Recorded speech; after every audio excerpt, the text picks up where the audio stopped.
जाल में फंस गए। इस कहानी से हमको क्या संकेत मिलता है कि केवल और केवल शब्दों को रट लेने से और उस पर मनन ना करने से, चिंतन ना करने से, मंथन ना करने से, जीवन में धारण ना करने से हमें उन बातों को दोहराने का कोई अर्थ नहीं रह जाता और वह सभी बातें जीवन में निरर्थक हो जाती हैं। हम बोले किसी भी बात को, आजकल बहुत सारे गीता मनीषी घूम रहे हैं समाज में, बोलते हैं गीता का पाठ करो, गीता का पाठ करो, और घरों के अंदर वो पुस्तकें भेज दी उन्होंने। बोले तुम्हें एक अध्याय का पाठ प्रतिदिन करना है, और सुबह माताएं बैठ जाती हैं, बोलते हैं धर्म क्षेत्र कुरुक्षेत्र समवेतायुष्मात् मामका पांडवश्चैव किम कुर्वत संजय नैनम सिद्धंति सत्तानि नैनम लहति पावका न चैनम क्लेन्दन्ति आपो न शोषयति मारुता। ऐसे करके करके करके उनका काम है बस, बहुत सारी माताओं का, कि उनको एक अध्याय रोज पढ़ना है, लेकिन उनका क्या, खाना पूर्ति करनी है, खाना पूर्ति करनी है। हतो वा प्राप्स्यसि स्वर्गम जित्वा वा भोक्ष्यसे महीम तस्मात् उत्तिष्ठ कौन्तेय युद्धाय कृतनिश्चय। उनका एक खाना पूर्ति उनके आचार्यों ने दे दी कि तुमको प्रतिदिन गीता का एक अध्याय करना है, उससे भगवान कृष्ण प्रसन्न हो जाएंगे और तुमको प्रतिफल देंगे। और यही कारण हुआ कि हमारे लोगों ने केवल और केवल गीता को रखा, उसको पढ़ा, उसको एक खाना पूर्ति की तरह करा, उसको फॉर्मेलिटी करी और सोचा भगवान श्री कृष्ण प्रसन्न हो जाएंगे, हमको प्रतिफल देंगे, वे खुश हो जाएंगे और हमारा कल्याण हो जाएगा, हमारा उद्धार हो जाएगा। लेकिन उन्होंने नहीं पढ़ा कि भगवान श्री कृष्ण के श्लोकों को जो हम पढ़ रहे थे, जो हम कह रहे थे, कर्मण्येवाधिकारस्ते मा फलेषु कदाचन मा कर्मफल हेतुर्भूर्मा ते संगोस्त्व कर्मणि, उसको कर्म में उतारना भी है। भगवान श्री कृष्ण कर्म का संदेश दे रहे हैं, लेकिन हमने सोचा बस भगवान श्री कृष्ण का इस पाठ को कर लो और भव सागर से पार हो जाओ। यही कारण था कि अंग्रेज जब भारत आए, उन्होंने देखा कि भारत के लोगों के पास अपार संपदा है, ऐश्वर्य है, धन है, सारी संपत्ति है, आखिर हम इनको गुलाम बनाएंगे कैसे। एक अंग्रेज था जिसका नाम था टीबी मैकॉले, वो भारत में घूमा और संपूर्ण भारत में भ्रमण करने के बाद उसने लंदन की पार्लियामेंट में जाकर के एक बयान दिया। रिपोर्ट तैयार करने के बाद उसने अंग्रेजी में बोला, I have travelled this nation by length and breadth but I haven't found any beggar in this country.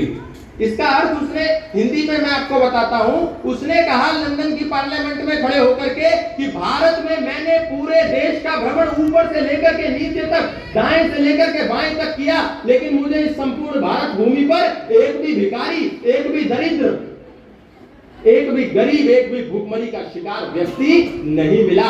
आखिर हम इनको गुलाम बनाएंगे तो बनाएंगे कैसे। तो उसी समय उसने कहा कि मेरे पास इसका एक समाधान है कि यदि हम इनकी शिक्षा व्यवस्था को दूषित कर दें, यदि हम इनकी शिक्षा व्यवस्था को खोखला कर दें, तो हम इन लोगों को गुलाम बना सकते हैं। किसी भी व्यक्ति को यदि गुलाम बनाना हो तो उसकी महिमा मंडन करना छोड़ दो, उसका खंडन करना शुरू कर दो, उसको कहना प्रारंभ कर दो कि अरे तू तो गंवार है, तू तो कुछ नहीं जानता, तुम तो तकनीक नहीं जानते, तुम तो विज्ञान नहीं जानते, तुम तो पिछड़े हो, तुम तो नीच हो, तुम तो खराब हो, हम तुमको पढ़ाएंगे। और ऐसा ही होता है, एक झूठ को यदि कोई 100 बार बोलता है तो किसी भी व्यक्ति को वो झूठ सच लगने लगता है। एक हमारे बहुत अच्छे वैज्ञानिक हुए भारत के, जिनका नाम था जगदीश चंद्र बसु। उन्होंने ऐसा एक शोध किया। उन्होंने क्या किया, 100 पौधे एक कमरे में रखे, 100 पौधे दूसरे कमरे में रखे। उनका काम था सुबह से लेकर के शाम तक वो एक कमरे में जाते और उन पौधों को कहते, तुम बहुत सुंदर हो, तुम बहुत खूबसूरत हो, तुम तो हरियाली देते हो, तुमसे बड़ी अच्छी सुगंध आती है। और दूसरे कमरे में जिन पौधों के समूह रखे थे उनके पास जाते और बोलते, अरे तुम तो बहुत खराब हो, तुम तो बहुत बेकार हो, तुम किसी काम के नहीं हो, तुम नालायक हो, मैं तुम्हें बिल्कुल पसंद नहीं करता। और आपको जानकर के आश्चर्य होगा, 100 दिन के शोध के बाद जिन पौधों के समूहों को वो प्रोत्साहित करते थे, वो पौधे प्रफुल्लित हो गए, फल फूल गए, और जिन पौधों को वो गालियां देते थे वे पौधे मुरझा गए। यही काम अंग्रेजों ने किया भारत में आकर के, भारत के लोगों के भीतर हीन भावना का इंजेक्शन ठोका, इंफीरियरिटी कॉम्प्लेक्स उनके भीतर पैदा किया कि तुम कुछ नहीं जानते, हमने तुमको तकनीक दी, हमने तुमको विज्ञान दिया।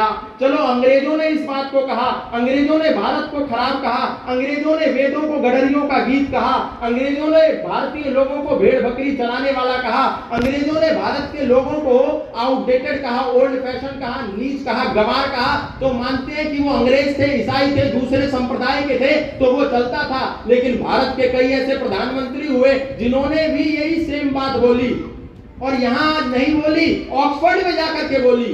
तत्कालीन प्रधानमंत्री डॉक्टर मनमोहन सिंह जिस समय प्रधानमंत्री पद पर सुशोभित थे, उनको ऑक्सफोर्ड विश्वविद्यालय ने बुलाया और बोला कि आप आइए, हम आपको डॉक्टरेट की मानद उपाधि देना चाहते हैं। तो आपको जानकर के आश्चर्य होगा, डॉक्टर मनमोहन सिंह ने ऑक्सफोर्ड विश्वविद्यालय के भवन में अपना भाषण देते हुए कहा कि यदि अंग्रेज भारत ना आते तो हमारा भारत कभी भी तकनीकी रूप से विकसित ना हो पाता। अंग्रेज भारत आए तो हमको विज्ञान का पता चला, अंग्रेज भारत आए तो हमको शिक्षा का पता चला, अंग्रेज भारत आए तो हमको विद्या का पता चला।